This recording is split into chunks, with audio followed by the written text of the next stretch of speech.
ನಮಸ್ಕಾರ ವೀಕ್ಷಕರೇ, V motive ಚಾನೆಲ್ಗೆ ತಮಗೆಲ್ಲರಿಗೂ ಕೂಡ ಸ್ವಾಗತ.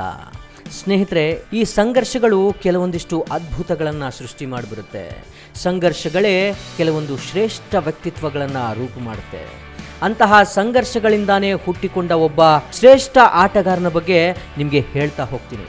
ಸ್ನೇಹಿತರೆ, ನಿಮಗೆಲ್ರಿಗೂ ಕೂಡ ಫುಟ್ಬಾಲ್ ಆಟದ ಬಗ್ಗೆ ಗೊತ್ತಿರಬೇಕು.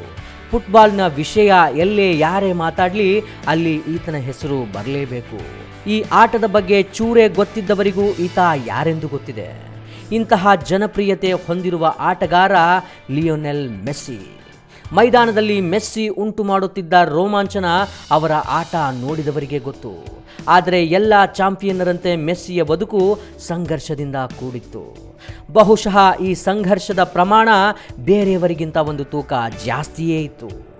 ಲಿಯೋನೆಲ್ ಮೆಸ್ಸಿ ಹುಟ್ಟಿದ್ದು ಅರ್ಜೆಂಟೀನಾದ ರೊಸಾರಿಯೋದಲ್ಲಿ. ದಿನಾಂಕ 24 ಜೂನ್ 1987ರಂದು ಮೆಸ್ಸಿಯವರ ಜನನ ಆಗುತ್ತೆ. ಸಾಮಾನ್ಯ ಬಡ ಕುಟುಂಬದಲ್ಲಿ ಹುಟ್ಟಿದ ಮೆಸ್ಸಿಯ ತಂದೆ ಕಾರ್ಖಾನೆಯ ಕಾರ್ಮಿಕ. ಬಡ ಕುಟುಂಬದ ಮೆಸ್ಸಿಯ ಫುಟ್ಬಾಲ್ ಪಯಣ ಪ್ರಾರಂಭ ಆಗಿದ್ದು ಬಲು ಬೇಗ, ಅಂದರೆ ಬಾಲ್ಯದಲ್ಲೇ ಪ್ರಾರಂಭ ಆಯಿತು. ಮೆಸ್ಸಿ ಕೇವಲ 4 ವರ್ಷದವರಿದ್ದಾಗಲೇ ಫುಟ್ಬಾಲ್ ಕುರಿತು ಅವರಿಗೆ ಇಂಟ್ರೆಸ್ಟ್ ಬರೋಕೆ ಶುರುವಾಯಿತು. ಅಂದ ಹಾಗೆ ಮೆಸ್ಸಿಯನ್ನ ಮೊದಲು ಫುಟ್ಬಾಲ್ ಪಂದ್ಯ ನೋಡಲು ಕರೆದುಕೊಂಡು ಹೋಗಿದ್ದು ಅವರ ಅಜ್ಜಿ ಸಿಲಿಯಾ ಅಂತ. 4ರ ಹರೆಯದ ಮೆಸ್ಸಿಯನ್ನ ಫುಟ್ಬಾಲ್ ಕ್ಲಬ್ಗೆ ಸೇರಿಸಿಕೊಳ್ಳಿ ಎಂದು ಕೋಚ್ಗೆ ದುಂಬಾಲು ಬೀಳೋದು, ಆತ ಇಷ್ಟು ಚಿಕ್ಕವನು ಹೇಗೆ ಸೇರಿಸಿಕೊಳ್ಳೋದು ಎನ್ನುವುದು ನಡೀತಾನೆ ಇತ್ತು. ಮೆಸ್ಸಿಯನ್ನ ಶ್ರೇಷ್ಠ ಫುಟ್ಬಾಲ್ ಆಟಗಾರನನ್ನಾಗಿ ಮಾಡಬೇಕು ಅನ್ನೋ ಕನಸು ಆತನ ಅಜ್ಜಿಯದ್ದು. 4 ವರ್ಷದ ಚಿಕ್ಕ ಬಾಲಕನನ್ನ ಹೇಗೆ ಆಟಕ್ಕೆ ಸೇರಿಸ್ಕೊಳ್ಳೋದು ಅಂತ ಕೋಚ್ನವರು ತಿರಸ್ಕಾರ ಮಾಡಿದಾಗ ಅಜ್ಜಿ ಹೇಳಿದ್ದು ಒಂದೇ ಮಾತು: ನನ್ನ ಮೊಮ್ಮಗ ನಿಮ್ಮ ಆಟದ ದಿಕ್ಕನ್ನು ಬದಲಾಯಿಸ್ತಾನೆ, ನೀವು ಅದನ್ನು ಕಣ್ತುಂಬ ನೋಡ್ತೀರಿ ಅಂತ ಪಟ್ಟು ಬಿಡದೆ 4ರ ಹರೆಯದ ಹುಡುಗನನ್ನ ಮೈದಾನಕ್ಕೆ ಇಳಿಸಿಯೇ ಬಿಟ್ರು. ಮೊಮ್ಮಗನ ಅಭೂತ ಪ್ರತಿಭೆಯನ್ನ ಅಜ್ಜಿಯೇ ಮೊದಲು ಗುರುತಿಸಿದ್ದು ನೋಡಿ. ಮೊಮ್ಮಗನೇನು ಕಡಿಮೆ ಇರಲಿಲ್ಲ, ಬೆಳೆವ ಸಿರಿ ಮೊಳಕೆಯಲ್ಲಿ ತಾನೆ. ಆತನು ಗೋಲ್ ಹೊಡೆದೇ ಬಿಟ್ಟ. ಕೋಚ್ ಆತನನ್ನ ಸೇರಿಸಿಕೊಳ್ಳಲೇಬೇಕಾಯಿತು. ಹೀಗೆ 4ನೇ ವರ್ಷಕ್ಕೆ ಮೆಸ್ಸಿ ಫುಟ್ಬಾಲ್ ಕೋಚ್ ಟೀಮ್ನ ಸೇರ್ಕೊಂಡ್ಬಿಟ್ರು. ದಿನವೂ ಫುಟ್ಬಾಲ್ ತರಬೇತಿಗೆ ಕರೆದುಕೊಂಡು ಹೋಗಿ ಬರುತ್ತಿದ್ದವರು ಆತನ ಅಜ್ಜಿ ಅಂದರೆ ಮೆಸ್ಸಿಗೆ ಬಲು ಆಪ್ತತೆ. ಅಜ್ಜಿ ನಿಧನರಾದಾಗ ಮೆಸ್ಸಿಗೆ ಕೇವಲ 10 ವರ್ಷ. ಅಜ್ಜಿಯ ಸಾವಿನಿಂದ ಮೆಸ್ಸಿ ಆಘಾತಕ್ಕೊಳಗಾಗಿದ್ರು. ಆಗ ವಾರಗಟ್ಟಲೆ ಪ್ರೀತಿಯ ಫುಟ್ಬಾಲ್ನಿಂದ ದೂರವಾಗಿದ್ರು. ತಂದೆಯ ಒತ್ತಾಯದ ಮೇರೆಗೆ ಮತ್ತೆ ಮೈದಾನಕ್ಕೆ ಮೆಸ್ಸಿ ಬಂದಿದ್ರು. ತನ್ನ ಪ್ರೀತಿಯ ಅಜ್ಜಿ ತನ್ನ ಬಗ್ಗೆ ಹೆಮ್ಮೆ ಪಡುವಂತೆ ಮಾಡುತ್ತೇನೆಂದು ಮೆಸ್ಸಿ ಅಲ್ಲಿಯೇ ಪಣ ತೊಟ್ಟರು. ಮೆಸ್ಸಿ ವೃತ್ತಿಪರ ಫುಟ್ಬಾಲ್ ಆಟಗಾರನಾಗುವ ಬಗ್ಗೆ ಅಲ್ಲಿಂದಾನೇ ಯೋಚನೆ ಶುರು ಮಾಡಿದ್ರು. ಇಂದಿಗೂ ಗೋಲ್ ಮಾಡಿ ಆದ ಮೇಲೆ ನೀವು ಅವರನ್ನು ಇಂದಿಗೂ ಗಮನಿಸಿರಬಹುದು. ಗೋಲ್ ಮಾಡಿ ಆದ ಮೇಲೆ 2 ಬೆರಳುಗಳನ್ನು ಆಕಾಶದಾಚೆಗೆ ಚಾಚಿ ಮೇಲೆ ನೋಡುತ್ತಾರಲ್ಲ ಮೆಸ್ಸಿ, ಅದು ಅವರ ಅಜ್ಜಿಗೆ ಸಲ್ಲಿಸುವಂತಹ ಗೌರವ. 9ರ ಹರೆಯದವನಿರುವಾಗಲೇ ಮೆಸ್ಸಿಯ ಖ್ಯಾತಿ ರೊಸಾರಿಯೋದಲ್ಲಿ ಹರಡ್ಕೊಂಡಿತು. ಮೆಸ್ಸಿಯ ಹತ್ತಿರ ಬಾಲ್ ಬಂದರೆ ಕಾಲು ಗಂಟೆಗಳವರೆಗೂ ಬೇರೆಯವರಿಗೆ ಸಿಗುವ ಪ್ರಶ್ನೆಯೇ ಇರ್ತಿರ್ಲಿಲ್ಲ. ಬಾಲಕ ಮೆಸ್ಸಿಯ ಆಟ ನೋಡಿ ಜನ ಹುಚ್ಚೆದ್ದು ಕುಣಿಯುತ್ತಿದ್ರು. ಚಿಲ್ಲರೆಯನ್ನ ಮೈದಾನಕ್ಕೆ ಎಸಿತಾ ಇದ್ರು. ಎಲ್ಲವೂ ಸರಿಯಾಗೇ ಇತ್ತು. ಮೆಸ್ಸಿಯ ಭವಿಷ್ಯ ಇರುವುದು ಫುಟ್ಬಾಲ್ನಲ್ಲಿಯೇ ಎಂದು ಮನೆಯವರು, ಜನರು, ಸ್ವಂತ ಮೆಸ್ಸಿಯು ಅಂದುಕೊಳ್ಳುವಷ್ಟರಲ್ಲಿ ಒಂದು ಅನಿರೀಕ್ಷಿತ ತಿರುವು 11ರ ಹರೆಯದ ಮೆಸ್ಸಿಯ ಬದುಕಿನಲ್ಲಿ ಬಂದೊದಗಿತ್ತು. ಆತನಲ್ಲಿ ಬೆಳವಣಿಗೆಯ ಹಾರ್ಮೋನು ಎಲ್ಲರ ಹಾಗೆ ಇರಲಿಲ್ಲ. ಅದರಿಂದ ಮಾಮೂಲಿ ದೈಹಿಕ ಬೆಳವಣಿಗೆ ಮೆಸ್ಸಿಗೆ ಸಾಧ್ಯವಾಗಿರಲಿಲ್ಲ.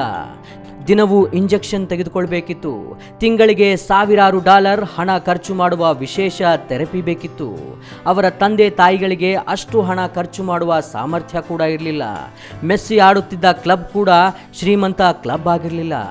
ಹೀಗಾಗಿ ಅದು ಹಣ ಒದಗಿಸಲು ನಿರಾಕರಿಸಿತ್ತು. ತನ್ನ ತಂಡದ ಉಳಿದೆಲ್ಲ ಆಟಗಾರರಿಗಿಂತ ಕಡಿಮೆ ಎತ್ತರದ ಆಟಗಾರನಾಗಿದ್ದ ಮೆಸ್ಸಿ.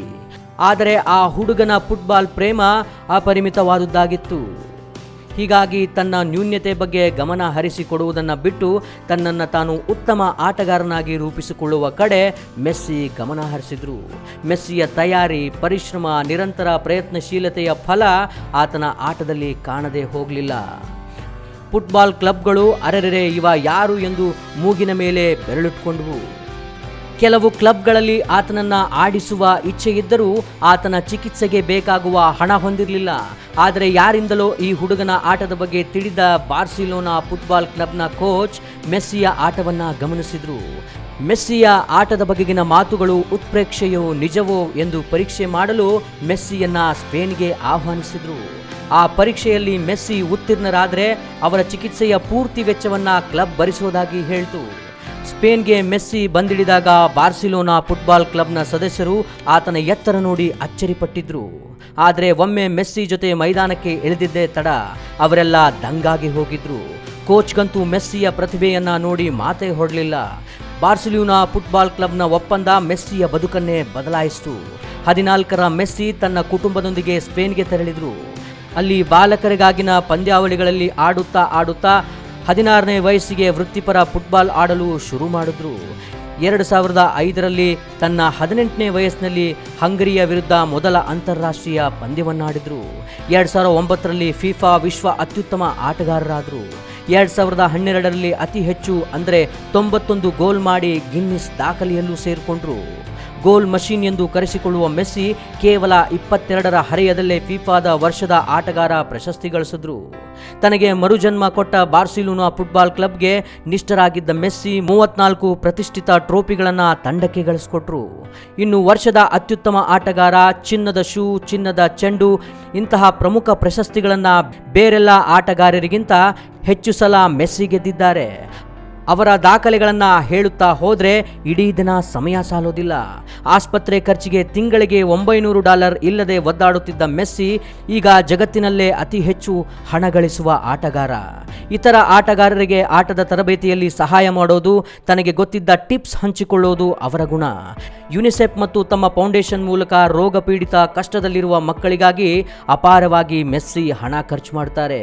$100 ಮಿಲಿಯನ್ ಹೆಚ್ಚಿನ ಆಸ್ತಿ ಹೊಂದಿರುವ ಮೆಸ್ಸಿಯ ಬದುಕು ಬದಲಾಗಿದ್ದು ತನ್ನಿಷ್ಟದ ಕ್ಷೇತ್ರದಲ್ಲಿ ಪ್ರತಿಭಾವಂತನಾಗಿದ್ದ ಎಂಬುದಕ್ಕೆ ಮಾತ್ರವಲ್ಲ.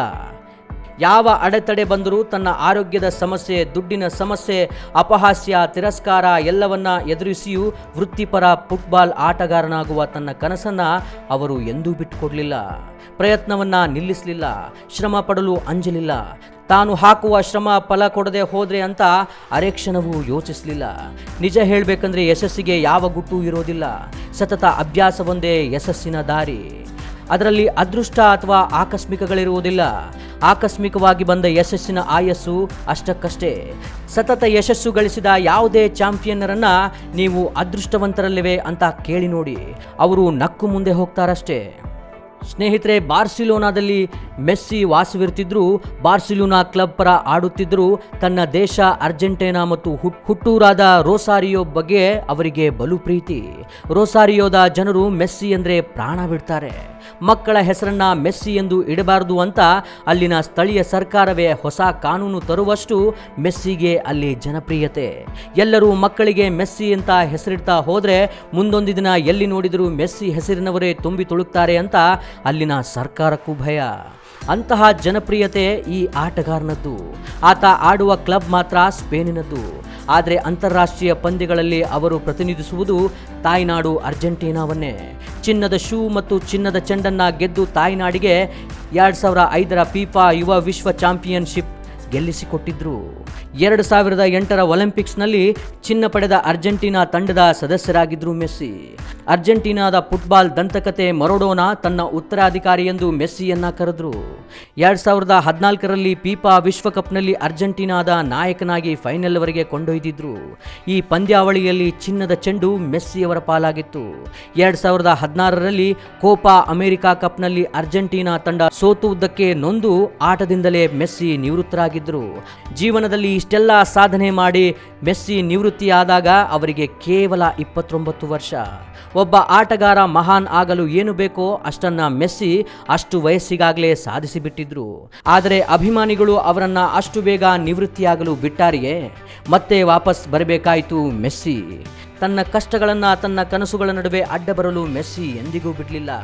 ರಾತ್ರಿ ಬೆಳಗಾಗುವುದರೊಳಗೆ ಯಶಸ್ವಿ ಆಗೋದು ಹೇಗೆ ಎಂದರೆ ಮುಗುಳ್ನಕ್ಕೂ ಮೆಸ್ಸಿ ಹೇಳ್ತಾರೆ, ಹೌದು, ರಾತ್ರಿ ಬೆಳಗಾಗೋದ್ರೊಳಗೆ ಯಶಸ್ವಿಯಾಗಲು ನನಗೆ 17 ವರ್ಷ 114 ದಿನಗಳು ಬೇಕಾದವು ನೋಡಿ ಅಂತ ಮುಂದೆ ಸಾಕ್ತಾರೆ. ಸ್ನೇಹಿತರೆ, ಎಂಥದ್ದೇ ಪ್ರತಿಕೂಲ ಪರಿಸ್ಥಿತಿ ಇದ್ದರೂ, ಪ್ರತಿಭೆ ಇದ್ದರೂ, ಸಾಧಿಸುವ ಛಲವಿದ್ದರೆ, ಸ್ವನಂಬಿಕೆಯನ್ನು ಕಳೆದುಕೊಳ್ಳದಿದ್ದರೆ ಅಸಾಧ್ಯವನ್ನು ಸಾಧಿಸಬಹುದು ಎಂಬುದಕ್ಕೆ ನಮ್ಮೆದುರಿಗಿನ ಉದಾಹರಣೆ ಲಿಯೋನೆಲ್ ಮೆಸ್ಸಿ. ಸ್ನೇಹಿತರೆ, ಅವರಿಗೆ ಸಾಕಷ್ಟು ಸಮಸ್ಯೆಗಳು ಬಂದರೂ ಕೂಡ ಅವರು ಒಬ್ಬ ಗ್ರೇಟ್ ಫುಟ್ಬಾಲ್ ಆಟಗಾರ ಆಗಬೇಕು ಅನ್ನೋ ಕನಸನ್ನು ಎಂದಿಗೂ ಬಿಟ್ಕೊಡ್ಲಿಲ್ಲ. ಆರೋಗ್ಯ ಸಮಸ್ಯೆ ಕಾಡಿದ್ರೂ ಫುಟ್ಬಾಲ್ನ ಮೇಲೆ ಅವರ ಗುರಿ ಇತ್ತು. ಸೊ ಹೀಗಾಗಿ 29 ವರ್ಷಕ್ಕೆ ಸಾಧನೆಯ ಜೊತೆಗೆ ಕೋಟಿ ಕೋಟಿ ಒಡೆಯನಾಗಿದ್ದಾರೆ ಲಿಯೋನೆಲ್ ಮೆಸ್ಸಿ ಅವರು. ಸ್ನೇಹಿತರೆ, ಅಂಥದ್ದೇ ಛಲ ನಮ್ಮಲ್ಲಿಯೂ ಬರಲಿ, ಅಂಥದ್ದೇ ಸಾಧಿಸುವ ಬಯಕೆ ನಮ್ಮಲ್ಲೂ ಹುಟ್ಕೊಳ್ಳಿ. ನಮ್ಮ ಮೇಲೆ ನಂಬಿಕೆಯನ್ನು ನಾವಿಟ್ಕೊಳ್ಳೋಣ. ಸ್ವನಂಬಿಕೆ ಮತ್ತು ಆತ್ಮ ಪರಿಶುದ್ಧತೆ ಇಟ್ಟಿರುವಂತಹ ಗುರಿಯನ್ನು ಬೆನ್ನೆಟ್ಟುವ ಛಲ ನಮ್ಮಲ್ಲಿ ಬಂದರೆ ನಾವು ಕೂಡ ಒಬ್ಬರು ಸಾಧಕರಾಗೋದ್ರಲ್ಲಿ ಎರಡು ಮಾತಿಲ್ಲ. ಸ್ನೇಹಿತರೆ, ಈ ಕಂಟೆಂಟ್ ನಿಮಗೆ ಇಷ್ಟ ಆಗಿದೆ ಅಂತ ಭಾವಿಸ್ತೀನಿ. ಮತ್ತೆ ಹೊಸದೊಂದು ಕಂಟೆಂಟ್ನೊಂದಿಗೆ ನಿಮ್ಮನ್ನು ಭೇಟಿ ಮಾಡ್ತೀನಿ. ಅಲ್ಲಿವರೆಗೂ ಟೇಕ್ ಕೇರ್, ಗುಡ್ ಬೈ.